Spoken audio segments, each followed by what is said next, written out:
தமிழகத்தில் மறுபடியும் ஜெயலலிதா ஆட்சி அமைக்கப்படும் அப்படின்னு சசிகலா உறுதியாக சொல்கிறாங்க. எப்படி ஜெயலலிதா ஆட்சி அமையும்? ஜெயலலிதா ஆட்சி அமைக்கப்படலாம், ஆனால் அதிலே சசிகலா இருப்பாரா என்ற ஒரு கேள்வி இருக்கிறது. அதுதான் ரொம்ப முக்கியமானது என்று நான் நினைக்கிறேன். ஏறத்தாழ சசிகலா அவர்களினுடைய அரசியல் காலம் முடிந்து விட்டது. இல்லை, இவர்கள் நியமித்தவர்கள் இவருக்கு விசுவாசிகளாக இருந்தால் கட்சி முழுக்க முழுக்க சசிகலாவினுடைய கட்டுப்பாட்டில் தான் எப்பொழுது இருந்திருக்கணும். எப்படி எடப்பாடி பக்கம் அது நகர முடியும்? அதுக்கு சாத்தியமே இல்லையே. அப்போ உங்களால் தேர்ந்தெடுக்கப்பட்டவர் எடப்பாடி பழனிசாமி, உங்களால் தேர்ந்தெடுக்கப்பட்டவர் ஓ பன்னீர்செல்வம், உங்களால் தேர்ந்தெடுக்கப்பட்டவர் டிடிவி தினகரன்.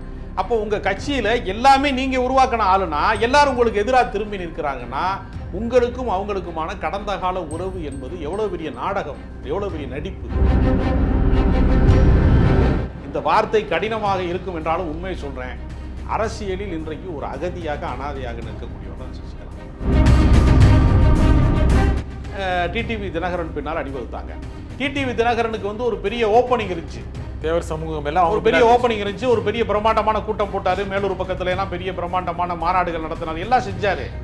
அது மாதிரி இடைத்தேர்தலையும் வென்றாரு. அவரை நம்பி சட்டமன்ற உறுப்பினர்கள்லாம் அவருக்கு ஆதரவாக நின்றாங்க. ஆனா அதனுடைய ரிசல்ட் என்ன அப்படின்னு ஒரு கேள்வி இருக்கிறது. அந்த பிரம்மாண்டம் எல்லாமே ஒரு ராட்சச பலூன் மாதிரி தான் இருந்துச்சு.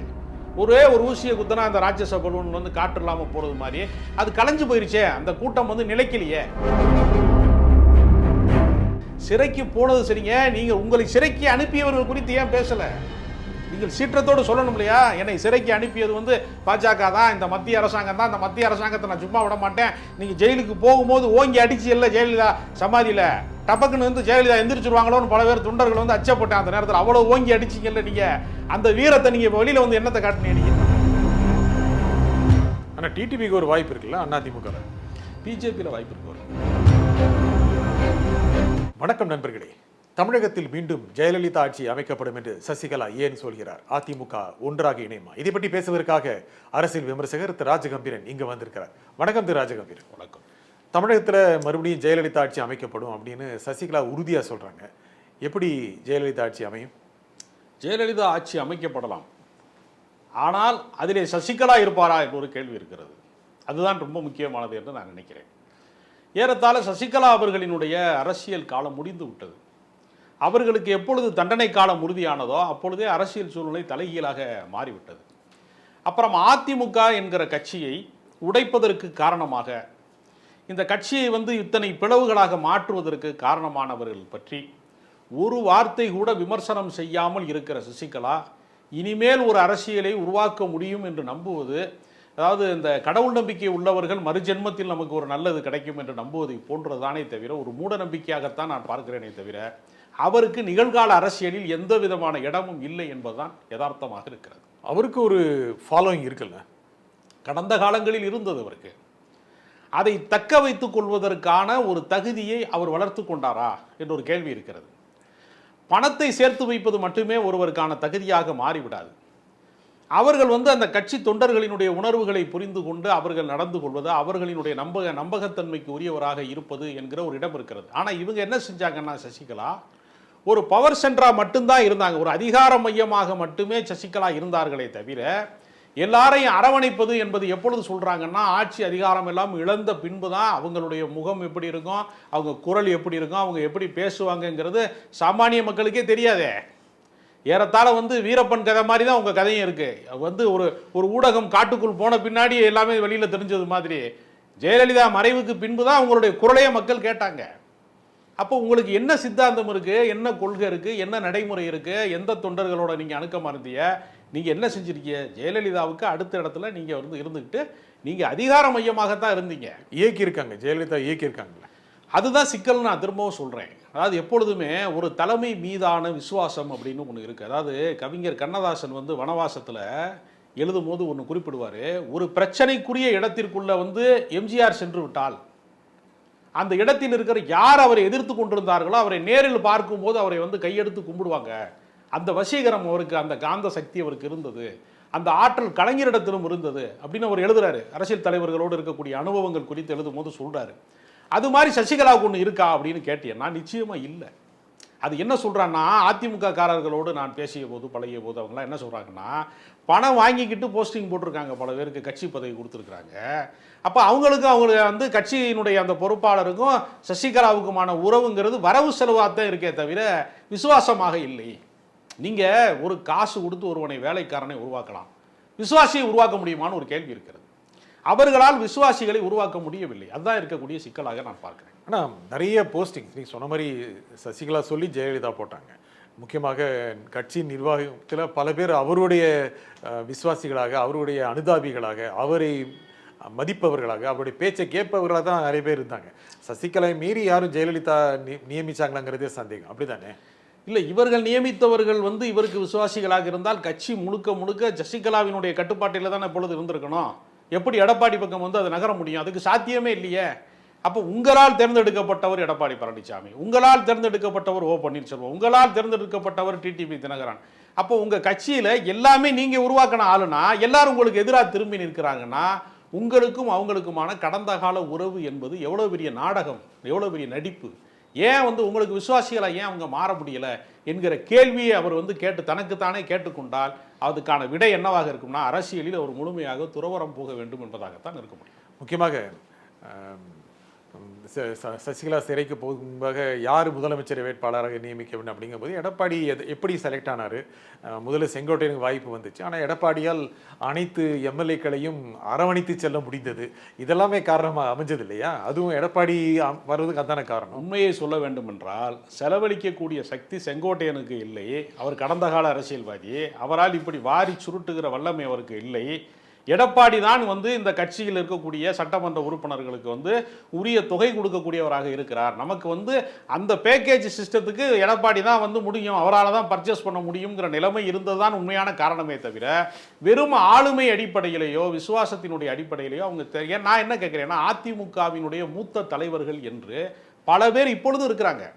இப்போ தகுதிமிக்க கல்வியால் வந்து மிகப்பெரிய தகுதிமிக்கவராக தம்பித்துறை போன்றவர்கள் இருக்கிறாங்க. மிக நீண்ட அனுபவத்தின் வழியாக தகுதிமிக்கவராக செங்கோட்டையன் போன்றவர்கள் இருக்கிறாங்க. ஏன் ஜெயக்குமார் போன்றவர்கள் இருக்கிறாங்க. கடந்த கால மூத்த தலைவர்களில் அன்வர் ராஜா போன்றவர்கள் இருக்காங்க. எவ்வளவோ மூத்த தலைவர்கள் இல்லாத அரசியல் கட்சிலாம் அது கிடையாது. கேபி முனிசாமிலாம் வந்து இளைஞர் கிடையாது, எல்லாருமே மூத்த தலைவர்கள் தான். அப்போ மூத்த தலைவர்கள் நிறைய பேர் இருக்கும்போது திடீரென்று 30வது இடத்திற்கு இருந்த எடப்பாடி பழனிசாமி எப்படி முன்னணிக்கு வந்தார்? இன்னொரு வரலாறு இருக்குல்ல. இப்போ கலைஞர் வந்து 50 தலைவர்கள் குழுவில் அவர் இல்லைம்பாங்க.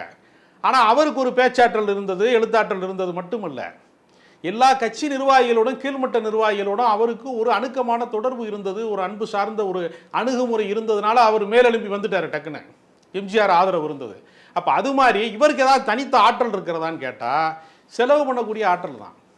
அப்போ எல்லாமே நீங்கள் வந்து வரவு செலவாக இருக்கும் பட்சத்தில் எப்படி நீங்கள் வந்து உங்களுக்கான விசுவாசியை எங்கிருந்து பெறுவீங்க? ஆனால் விசுவாசிகள் இப்போது எடப்பாடி பக்கம் தான் இருக்காங்க நீங்கள் சொல்கிறீங்களே.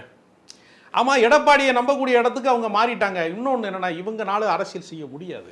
இவர்களுக்கு வந்து பல காரணம் இருக்கிறது. அதாவது அரசியல் என்பது ஒரு நாளில் உருவாவது அல்ல, அது மிக நீண்ட பயணமாக இருக்கிறது. ஒருவருடைய நம்பகத்தன்மையை பெறுவதற்கு இப்போ எம்ஜிஆருக்கு அடுத்து ஜெயலலிதாவுக்கு அடுத்து தற்காலிக முதலமைச்சராகத்தான் ஓ பன்னீர்செல்வம் இருந்திருக்கிறார், இடைக்கால முதலமைச்சராக இருந்திருக்கிறார்.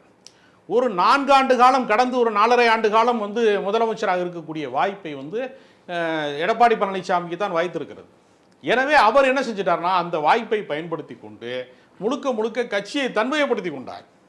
அதை உடைப்பதற்கு சசிகலாவால் முடியவில்லை. ஓபிஎஸ் அலைய முடியலையே, கூட இருந்த ஓபிஎஸ் அலைய முடியலை. அவர் வந்து ஏதோ ஒரு இரட்டை பிறவியை போல, 2 பேருமே வந்து இணை பிரியாதவர்களை போல, இரட்டை குழல் துப்பாக்கியை போல, அந்த ஜெமினியினுடைய பழைய படத்தில் 2 பேர் பிபி உதுறது மாதிரி 2 போட்டா போட்டிருப்பாங்க, அது மாதிரிலாம் இருந்தாங்க. அவங்க ஒருவர் கையை ஒருவர் பிடித்து கொண்டால் இன்னொருத்தர் எதிராக மாறிடுவாருங்கிற அச்சத்தோடு தான் இருந்தாங்க. ஆனால் ஓபிஎஸ்க்கு இல்லாத ஒரு அரசியல் சாதுரியம், தன்மையப்படுத்தக்கூடிய ஆற்றல் எடப்பாடி பழனிசாமிக்கு இருக்கிறது. அவருக்கு கம்பராமாயணம் எழுதியது வேண்டுமென்றால் யார் என்று தெரியாமல் இருக்கலாம், கட்சி நடத்துவதற்கு எடப்பாடி பழனிசாமிக்கு தெரிகிறது. அந்த சூட்சுமத்தை நீங்கள் சொல்வதை போல ஓ பன்னீர்செல்வமும் கற்றுக்கொள்ளவில்லை, சசிகலாவுக்கும் அதற்கான சூட்சுமம் இல்லை. ஏன்னா ஒரு சட்டமன்ற தேர்தலை அவங்க வந்து கண்டுக்காமல் விட்டுட்டாங்க. அப்போ களப்பணி ஆற்றாதவர்கள் கருத்தியல் சார்ந்தும் உங்களால் ஒரு அணி திரட்ட முடியாது. கடந்த காலங்களில் என்ன செஞ்சீங்க, உங்கள் சாதிக்காரங்க, உங்களுக்கு வேண்டப்பட்டவங்க, கான்ட்ராக்ட் பண்ணுறவங்க, இவங்களோட தான் உங்களுக்கு உறவு இருந்திருக்கு. அந்த உறவுமே முழுக்க முழுக்க தேவை சார்ந்ததாகத்தான் இருக்கிறது. அப்படிங்கிற பட்சத்தில் உங்களை ஒரு தலைவியாக பார்ப்பதற்கு யாருமே தயாராக இல்லையே. அந்த காலகட்டமும் தீர்ந்து விட்டது. அதனால எல்லா காலத்திலையுமே கிங் மேக்கராக ஒருவர் இருந்து விட முடியாது. அதனால அவர் ஜெயலலிதாவின் நிழலாக இருந்த காலம் நிஜம் போய்விட்டது என்றால் நிழலும் சேர்ந்து போயிடும். ஆனால் நடந்து விட்டது. ஆனால் கட்சி ஒன்றிணைய வேண்டும், பிரிந்தவர்கள் ஒன்று சேர வேண்டும், மீண்டும் அதிமுக பலம் பெற வேண்டும், திமுகவை எதிர்க்கக்கூடிய பலமான சக்தியாக மாற வேண்டும் அப்படிங்கிற விருப்பம் அதிமுக தொண்டர்கள். குரலை யாரெல்லாம் பேசுறா? ஓபிஎஸ் பேசுறாரு, டிடிவி பேசுறாருன்னு வச்சுக்கோங்க, அல்லது சசிகலா பேசுறாங்க. இவங்க முதல்ல ஒன்றிணைவாங்களா? நீங்க எடப்பாடி ஒன்றிணைகிறத விட்டுருங்க, ஓபிஎஸும் சசிகலாவும் ஒன்றிணைய தயாராக இருக்காங்களா? டிடிவி தினகரனும் சசிகலாவும் ஒன்றிணைய தயாராக இருக்காங்களா? ஒற்றுமைனா என்னது? தங்களை தவிர மற்றவர்கள்லாம் வந்து எப்படி அதுக்கான, அதாவது இந்த உலகத்தில் வந்து எல்லாருமே யோக்கியனா இருக்கணும், என்னைய தவிரனா அது எப்படி சாத்தியப்படும்? இதைத்தான் அவங்க செஞ்சுக்கிட்டு இருக்காங்க. முதல்ல நீங்கள் ஒற்றுமைப்படுங்களே பார்ப்போம். உங்களால் உருவாக்கப்பட்ட டிடிவி தினகரனையோ ஓபிஎஸ்ஸையோ முதல்ல ஒரு அணியில் கொண்டு வாங்களே பார்ப்போம். கொண்டு வந்துட்டு ஒற்றுமையை பற்றி பேசுங்க. முதல்ல உங்களுக்கு யாருக்குமே தொண்டர் பலம் கிடையாது.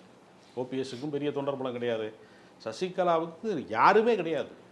ஏறத்தாழ நான், அதாவது இந்த வார்த்தை கடினமாக இருக்கும் என்றாலும் உண்மையை சொல்கிறேன், அரசியலில் இன்றைக்கு ஒரு அகதியாக அனாதையாக நிற்கக்கூடியவர் தான் சசிகலா. சசிகலா ஒரு அரசியல் அனாதை தான், அது எந்த மாற்று கருத்தும் கிடையாது. இன்று அவர் பக்கம் அதிகாரம் இல்லை, அதனால் தொண்டர்கள் போய் பார்ப்பதில்லை. அதிகாரம் மட்டும் இல்லைங்க, அதிகாரமற்றவர்கள் எவ்வளவோ பேர் மீது மக்கள் அன்பு செலுத்தியது கடந்த காலங்களில் பார்த்துருக்கோம். இப்போ கம்யூனிஸ்ட் கட்சியில் இருக்கக்கூடிய தலைவர்கள் பல பேர் வந்து நீங்கள் பார்த்தீங்கன்னா, சங்கரையா, சமீபத்தில் மறைந்த சங்கரையா, இப்பொழுதும் வாழ்ந்து கொண்டிருக்கிற நல்ல கண்ணு மேலாம், அவங்களுக்கெல்லாம் அதிகாரம்னா அதிகாரத்துக்கே போகாதவங்க, அதிகாரத்தின் பக்கமே செல்லாதவங்க, அந்த அதிகாரத்தின் நிழலை கூட தீண்டாதவங்க. ஆனால் அவர்கள் மீது அன்பு செலுத்துவதற்கு ஒரு விசுவாசிகள், ஒரு கூட்டம் எப்போவுமே இருந்துக்கிட்டே இருக்கு. அது மாதிரியான அன்பை பெறுவது அப்படின்னு ஒரு இடம் இருக்குது. நீங்கள் அரசியல் கட்சியில் நீங்கள் எவ்வளவுதான் அதிகாரத்தில் இருந்தாலும் மக்களினுடைய நம்பிக்கையை பெறுவது, மக்களினுடைய நம்பகத்தன்மை பெறுவதை போலவே கட்சிக்காரர்களுடைய நம்பகத்தன்மை பெறுவது அதை விட முக்கியமானது. சசிகலாவிற்கு பொதுமக்களிடத்தில் நல்ல பேர் கிடையாது, கட்சிக்காரர்கள் இடத்திலேயும் அவர் மீது வந்து ஒரு உயர்ந்த அபிப்பிராயம் கிடையாது. அவர் எப்படி வெல்ல முடியும்? ஆனால் அவர் சார்ந்த ஜாதியை சேர்ந்தவர்கள் நிச்சயமாக சசிகலா திரும்ப வர வேண்டும், அதிகாரம் பெற வேண்டும், அவர் கை ஓங்க வேண்டும் அப்படின்னு விரும்பாங்கல்ல. அவருடைய சமூகத்தை சேர்ந்தவர்களில் பல பேர் டிடிவி தினகரன் பின்னால் அணிவகுத்தாங்க. டிடிவி தினகரனுக்கு வந்து ஒரு பெரிய ஓப்பனிங் இருந்துச்சு, தேவர் சமூகம் எல்லாம் ஒரு பெரிய ஓப்பனிங் இருந்துச்சு, ஒரு பெரிய பிரம்மாண்டமான கூட்டம் போட்டார், மேலூர் பக்கத்துல எல்லாம் பெரிய பிரம்மாண்டமான மாநாடுகள் நடத்தினார், எல்லாம் செஞ்சார். அது மாதிரி இடைத்தேர்தலையும் வென்றார். அவரை நம்பி சட்டமன்ற உறுப்பினர்கள்லாம் வந்து அவருக்கு ஆதரவாக நின்றாங்க. ஆனால் அதனுடைய ரிசல்ட் என்ன அப்படின்னு ஒரு கேள்வி இருக்கிறது. அந்த பிரம்மாண்டம் எல்லாமே ஒரு ராட்சச பலூன் மாதிரி தான் இருந்துச்சு. ஒரே ஒரு ஊசியை குத்தினா அந்த ராட்சச பலூன் வந்து காற்று இல்லாமல் போகிறது மாதிரி அது கலைஞ்சு போயிருச்சே, அந்த கூட்டம் வந்து நிலைக்கலையே. டிடிவி தினகரனுக்கு பின்னால் திரண்ட கூட்டம் நிலைத்திருந்தால் டிடிவி தினகரன் தான் அதிமுகவினுடைய அடையாளமாக மாறி இருப்பார். அதை நிலைக்க வைக்க அவராலேயே முடியல. அவர் இன்றைக்கு ஒரு சிறு கட்சிகள்லையுமே இன்னொரு சிறிய கட்சியாக ஒரு லெட்டர் பேடு கட்சி அளவுக்கு கீழே போய் எந்த பாஜகவை கிண்டல் பண்ணாரோ அவங்களோடய போய் ஒரு ஒரு ஜூனியர் ஆர்டிஸ்ட் மாதிரி தான் நின்றுக்கிட்டு இருக்காரு. திரைப்பட வார்த்தையில் சொல்கிறேன், அவர் ஒரு துணை கதாபாத்திரமாயிட்ட இருப்பார். அவர் ஹீரோவாகவும் இல்லை, அவர் வந்து ஒரு மெயினான குணசித்திர கதாபாத்திரமாக கூட இல்லையா அவர். ஆனால் அவருக்கும் கணிசமான வாக்கு வங்கி இருக்குது, கிட்டத்தட்ட 1.5% 2% வாக்கு வங்கி அவர்கிட்டையும் இருக்குது. அது ஒரு மாற்றத்தை கொடுக்கக்கூடியதான். இல்லை, அரசியலில் கடந்த தேர்தலில் ஒருத்தருக்கு 1.5% இருக்குன்னா அது நிலைத்ததல்ல. அவர் அணியில் இருக்கிறவனே பாதி பேர் கிளம்பி பொட்டியை கட்டி அந்த பக்கம் போயிடும், எடப்பாடி பக்கம் போயிடுவான். அரசியலை பொறுத்தவரையில், அதாவது நீங்கள் வந்து பலவீனம் அடைய அடைய உங்களோட பக்கத்தில் இருப்பவர்கள் காணாம போயிடுவான். அரசியலில் யாருடைய அணி பலமாக இருக்கிறதோ அந்த பக்கம்தான் அவன் போவான். அதனால இன்றைக்கு அதிமுக என்றால் யார் விரும்பினாலும் விரும்பாவிட்டாலும், ஏற்றுக்கொண்டாலும் ஏற்றுக்கொள்ளாவிட்டாலும் எடப்பாடி பழனிசாமி தான் அதிமுக என்கிற யதார்த்தம் வந்து நிரூபணமாகிவிட்டது. அது பொதுக்குழுவின் வழியாக, செயற்குழுவின் வழியாக, மாவட்ட செயலாளர்களின் வழியாக, அல்லது நீதிமன்ற தீர்ப்பின் வழியாக, இரட்டை இலை சின்னத்தின் வழியாக, ஏதோ ஒன்றின் வழியாக அவர் தன்னை நிரூபிக்கொண்டார். இவர்களால் அதை செய்ய முடியவில்லை. அதற்கு பதிலாக இவங்க எல்லாமே என்ன பண்ணிட்டாங்கன்னா, யார் எந்த காலால் எட்டி உதைக்கப்பட்டார்களோ அந்த பாஜகவின் கால்களை பற்றி கொண்டுதான் வி.கே. சசிகலா இருக்கிறார் இப்பொழுதும். ஏன்னா சொத்தை பறிச்சிருவாங்க, அமலாக்கத்துறையை அனுப்பி மீதம் இருக்கிறதையும் மிச்சம் இருக்கிற காலத்தையும் ஒழிச்சு கட்டிடுவாங்கங்கிற அச்சத்தில் தான் சசிகலா இருக்காங்க. அதே மாதிரி டிடிவி தினகரன் பாஜக கூட்டணியோடு ஒன்றுமா கலந்துட்டார், செம்புல பெயல் நீர் மாதிரி கலந்துட்டார், பிரிக்க முடியாத இடத்துக்கு போயிட்டார். நீங்கள் ஒன்றுமே வேணால் ஓபிஎஸ் உடைய நிலைமை தெரியும். ஒரு கவுன்சிலர் பதவி, வார்டு மெம்பர் பதவிக்கு கூட வர முடியாத அண்ணாமலையினுடைய வாசலில் போய் நின்று தன்னைத்தானே அவமதித்து கொண்டவர் ஓபிஎஸ். கமலாலயத்தின் வாசலில் போய் செக்யூரிட்டி மாதிரியே போய் நின்றார் அவர். அன்றைக்கே முடிஞ்சு போச்சு, அவருடைய அரசியல் வாழ்க்கை முடிஞ்சு போச்சு. அவர் அரசியலில் வந்து தற்கொலை செய்து கொண்டார். அன்றைக்கே கமலாலயத்துக்கு போன அன்றே அவருடைய அரசியல் வாழ்க்கை முடிவுக்கு வந்துருச்சு. அதனால் இவங்க எல்லாருமே வந்து என்னென்னா காலாவதியான அரசியல்வாதிகள். இவங்க அரசியலில் இருந்தாங்கங்கிறது அவர்களுக்கு கடந்த கால நினைவுகள், மலரும் நினைவுகள் தான் அவங்களுக்கு தவிர நிகழ்காலம் அவர்களுக்கு இல்லை. கடந்த காலத்தை நினைத்து சந்தோஷப்பட்டுக்கிட்டு, அதாவது வயசான ஆளுகள்லாம் என்ன சொல்லுவாங்கன்னா, தம்பி பேராண்டி அந்த காலத்துலலாம் நான் வந்து பயங்கரமாக அந்த ஆற்றுல நீந்துவேன் அப்படின்னு சொல்லுவாங்க. அப்படியே மேலேருந்து தட்டார்னு குதிப்பேன் ஆற்றுல, வெள்ளத்தில் அடிச்சுக்கிட்டு போகும்போது எதிர்நீச்சல் போட்டு வருவானே. இன்னைக்கு நடக்க முடியாது. கடந்த கால நினைவுகளை சொல்வதன் வழியாக இன்றைய இயலாமையை மறைத்துக் கொள்வதை போல தான் நான் அந்த காலத்தில் ஜெயலலிதா கூட அப்படி இருந்தேன், என்னையத்தான் அம்மா நம்பி வந்து துணை வந்து முதலமைச்சர் ஆக்கிட்டு போனாங்க ஜெயிலுக்கு போகும்போது, நான் தான் வந்து நாடாளுமன்றத்தில் வந்து தேனியில் ஜெயித்தேன், இதையெல்லாம் நீங்கள் சொல்லலாமே தவிர உங்களுக்கு அரசியலில் எதிர்காலமே இல்லை. அதே சமூகத்தின் பிரதிநிதிகள் பல பேரை வந்து எடப்பாடி பழனிசாமி உருவாக்கி கொண்டார், அரசியலுக்கான ஆதரவாளர்களை உருவாக்கி கொண்டார். அரசியல கடைசி பக்கம் இல்லை யாருக்கும். அரசியலில் முற்றுப்புள்ளி கடைசி பக்கம் அப்படிங்கிறது யாருக்கும் இல்லை தானே. அரசியலிலே வந்து யாருக்குமே முற்றுப்புள்ளியிலே நம்ம சொல்ல முடியாது. மக்கள் பல பேருக்கு முற்றுப்புள்ளி வச்சிருக்கானா இல்லையா, திரும்ப வரவே முடியாது. இப்போ நான் ஒன்று கேட்குறேன், கடந்த காலங்களில் எம்ஜிஆருடைய மனைவி வி.என். ஜானகிக்கு அரசியலில் முற்றுப்புள்ளி வைக்கலையா? சிவாஜி கணேசனுக்கு அரசியலில் முற்றுப்புள்ளி வைக்கலையா? எத்தனையோ பேர் இப்பயும் பாருங்கள், பல பேருக்கு அரசியலில் முற்றுப்புள்ளி தானாகவே நடந்துடும். எத்தனையோ அரசியல்வாதிகள் வந்து மிகப்பெரிய அளவில், காமராஜருக்கு பின்னால் மிகப்பெரிய அரசியல் தலைவராக கருதப்பட்ட பல நெடுமாறன் தேர்தல் அரசியலில் வெல்ல முடியாமல் தமிழ் தேசியத்தின் பக்கம் கரை ஒதுங்கி அவர் செல்வாக்கை இழந்துட்டார் ஒரு காலத்தில். அப்போ எல்லா காலத்திலையுமே பிரகாசிக்கக்கூடியவர்கள், முதன்மைக்கான ஆட்களாக இருக்கக்கூடியவர்கள், அரசியலில் ஆதிக்கம் செலுத்தக்கூடியவர்கள்னு நிரந்தரமாக யாரையுமே நீங்கள் குறிப்பிட்டு சொல்ல முடியாது. ஒரு காலத்தில் வந்து வைகோவை பார்த்து திமுக பயந்துச்சு, அறிவாலயத்தை கைப்பற்ற போறேன்னா ஒரு சவால் விட்டார். இன்னைக்கு அறிவாலயத்தின் வாசலில் போய் அவர் நிற்கிறார்ல, மகனை எம்பி ஆக்கிட்டார்ல. இப்போ கால மாற்றத்தில் எத்தனை பேர் வந்து அரசியலில் வந்து செல்வாக்கு இழந்தவர்களாக மாறி இருக்கிறாங்க. இதுதான் வரலாறை தவிர நான் வந்து அப்போது அப்படி இருந்தேன், நான் தான் எல்லாத்தையும் தீர்மானிச்சேங்கிறதெல்லாம் உங்களுடைய கடந்த கால வரலாறு. இனிமேல் உங்களுடைய நிகழ்காலம் என்பது என்னன்னா, நீங்கள் இருக்கிறதுக்கான அடையாளமாக அறிக்கை விடுறீங்க. அறிக்கை விடுவதன் மூலமாக நீங்களாக சந்தோஷப்பட்டுக்கலாம். உங்கள் தொலைக்காட்சியில் நீங்களே அதை ஒளிபரப்பு பண்ணி நீங்களே ஒரு முறை டிவியை உட்காந்து பார்க்கலாமே தவிர பொதுமக்கள் உங்களுடைய இதை கேட்பதற்கு தயாராக இல்லை, உங்கள் கட்சிக்காரர்களே தயாராக இல்லை. ஆனால் இந்த ஒரு 3-4% எல்லாம் சேர்ந்ததுன்னா அதிமுக பலம் தானே. அந்த பலத்தை அவங்க நிரூபிக்கட்டுங்கிறேன். நான் என்ன சொல்கிறேன், எடப்பாடி பழனிசாமி துரோகி ஆகிட்டார்ல, இந்த தியாகி எல்லாம் சேர்ந்து, ஓபிஎஸ் தியாகி, டிடிவி தினகரனுங்கிற தியாகி, மிகப்பெரிய முதுபெரும் தியாகியாக இருக்கக்கூடிய டிடிவி தினகரன், எல்லாத்துக்கும் மேலே தியாக தலைவியாக இருக்கக்கூடிய சசிகலா, இவ்வளவு பெரிய தியாகத்தை செஞ்சவங்க நீங்கள் தனியாக தேர்தலை சந்திச்சு நீங்கள் ஒரு நாடாளுமன்றத்தில் ஜெயிச்சு காட்டுங்க, உங்கள் சமூக மக்கள் அதிகமாக இருக்கக்கூடிய தொகுதியை தேர்வு செய்யுங்க, போய் உங்கள் தொகுதியில் போய் மன்னார்குடி பக்கத்தில் போய் நில்லுங்க, எங்கேயாவது போய் ஒரு தொகுதியை தேர்வு செஞ்சு சட்டமன்றத்தில் நிரூபித்து சசிகலா சட்டமன்றத்தில் அடி எடுத்து வைக்கட்டா, நம்ம வரவேற்போம். அதை சும்மா எதுக்கு வாய்ச்சி விடாலும் பேசினேங்கிறேன். சாப்பிட்டு முடிச்சுட்டு நீங்கள் வந்து பீடா போடுறது மாதிரி இல்லை அரசியல். நீங்கள் வேலை செய்யணும். அதெல்லாம் வந்து போய் களத்தில் போய் மக்களை சந்திக்கணும், சாமானியர்களை போய் சந்திக்கணும், ஒவ்வொருத்தனுடைய பிரச்சனை என்னன்னு கேட்கணும், அவன் வீட்டு கல்யாணத்துக்கு போகணும், அவன் வீட்டு சாவுக்கு போகணும், அவன் வீட்டில் சடங்கு சுற்றினா போய் நிற்கணும். அரசியல் பண்ணுறது எளிது கிடையாது, அதுக்கான வயதும் உங்களுக்கு கிடையாது, அதுக்கான அலைச்சலும் கிடையாது. நீங்கள் நல்லா சொகுசாக ஒரு வாழ்க்கையை வாழ்ந்துட்டீங்க. இனிமேல் உங்களால் நிழல்ல இருந்து நீங்கள் மறுபடியும் வெயிலுக்கு போக முடியுமா? நான் கேட்குறேன். சிறைக்கே போயிட்டு வந்திருக்காங்க. சிறைக்கு போனது சரிங்க, நீங்கள் உங்களை சிறைக்கு அனுப்பியவர்கள் குறித்து ஏன் பேசலை? நீங்கள் சீற்றத்தோடு சொல்லணும் இல்லையா, என்னை சிறைக்கு அனுப்பியது வந்து பாஜக தான், இந்த மத்திய அரசாங்கம் தான், இந்த மத்திய அரசாங்கத்தை நான் சும்மா விட மாட்டேன். நீங்கள் ஜெயிலுக்கு போகும்போது ஓங்கி அடிச்சு இல்லை ஜெயலலிதா சமாதியில், டபக்குன்னு வந்து ஜெயலலிதா எந்திரிச்சிருவாங்களோன்னு பல பேர் தொண்டர்கள் வந்து அச்சப்பட்டேன் அந்த நேரத்தில். அவ்வளோ ஓங்கி அடிச்சிங்கல்ல நீங்கள், அந்த வீரத்தை நீங்கள் இப்போ வெளியில் வந்து என்னத்தை காட்டினீங்க? நீங்கள் அறிக்கை விட்டால் போதுமா? வந்து திமுகவையே குறை சொல்கிறது, திமுகவை குறை சொல்கிறதுக்கு ஏகப்பட்ட பேர் இருக்கான். இப்போ நீங்கள் சொல்லி தான் திமுகவை விமர்சனம் பண்ணணுங்கிற இடத்துல திமுகவே கிடையாது. திமுக விமர்சிக்கிறத தான் முழு நேர வேலை திட்டமாக நாம் தமிழர் கட்சி வச்சுருக்கான். திமுக விமர்சனம் செய்கிறதா முழு நேர வேலை திட்டமாக பாட்டாளி மக்கள் கட்சி வச்சுருக்கு. திமுக விமர்சனம் செய்கிறதா முழு நேர வேலையாக பாஜக வச்சுருக்கு. சசிகலா சொல்லி தான் திமுக விமர்சிக்கணுங்கிற நிலைமையில் திமுகவே கிடையாது. நீங்கள் ஆட்டக்களத்தில் இல்லை, உங்கள் மைதானத்துலேயும் இல்லை. என்றோ ஒரு நாள் நான் மைதானத்துக்கு ஆள் அனுப்புனேன்னு சொல்லிக்கிட்டு நீங்கள் மைதானத்துக்கு வெளியே நின்று புலம்பிக்கிட்டு இருக்கீங்க. இந்த புலம்பலுக்கு ஒரு பிரயோஜனமும் கிடையாது. ஒரு சமயத்தில் எடப்பாடி நினைப்பாரோ இவங்க எல்லாம் சேர்ந்தாங்கன்னா அதிமுக கொஞ்சம் பலம் பெறும் அப்படின்னு.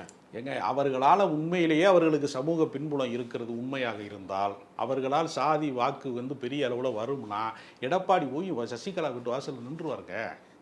போக மாட்டேங்கிறான்னா என்ன அர்த்தம்னா, இது பல்லு பிடுங்கின பாம்பு, இது ஒன்றுமே ஆகாது, இது வேலைக்கு ஆகாதுங்கிற முடிவுக்கு வந்து தான் அவங்க விடுவாங்க. அரசியலில் நீங்கள் சொல்கிற 1.5% ஓட்டு வச்சிருக்கிற ஆளை கூட விட மாட்டாங்க, போய் கும்பிடுவாங்க. ஏன் போய் கும்பிடுறாங்கன்னா, அந்த வாக்கு நம்மோடு சேரட்டும் தான் பண்ணுவாங்க.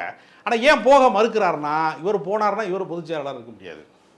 அதாவது வரத்தை கொடுத்தேன் சிவனே தவிச்சான்னு கதை சொல்கிறாங்க இல்லையா, அது மாதிரி போன கதை எல்லாமே முடிவுக்கு வந்துடும்.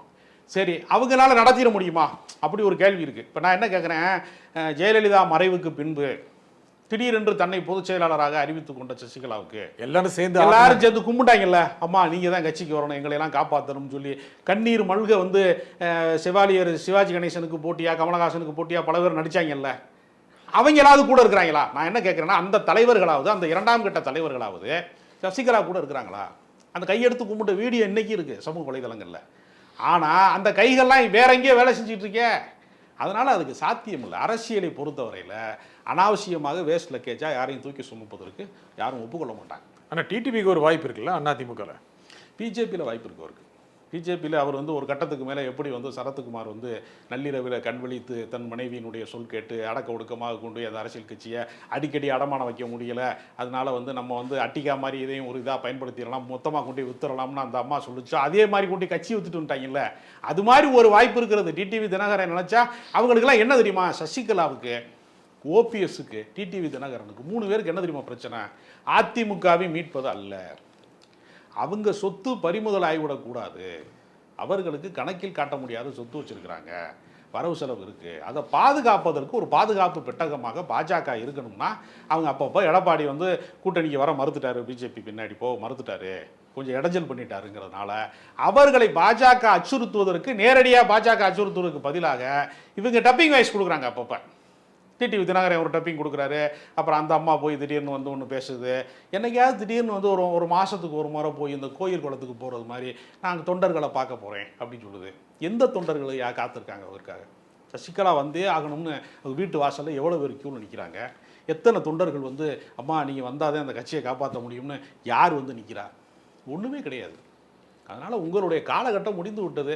நீங்கள் வந்து என்றோ ஒரு நாள் இருந்ததா நீங்கள் இன்னும் நினைவு வச்சிருக்கீங்கிறது உங்களுடைய நினைவாற்றல் தான் உங்களுக்கு பிரச்சனையாக இருக்குன்னு நான் சொல்கிறேன். இதெல்லாம் மறந்துட்டீங்கன்னா நீங்கள் நிம்மதியாக இருப்பீங்க, மிச்ச காலம் உங்களுக்கு அரசியல் கிடையாதுங்கிற யதார்த்தத்தை நான் இந்த ஊடகத்தின் வழியாக தெரிவிச்சுக்கிறேன். நிகழ்ச்சியில் கருத்திலே குறிமிக்க ராஜகம்பீரன் மிக்க நன்றி. மீண்டும் ஒரு நிகழ்ச்சி சந்திப்போம். நன்றி, வணக்கம்.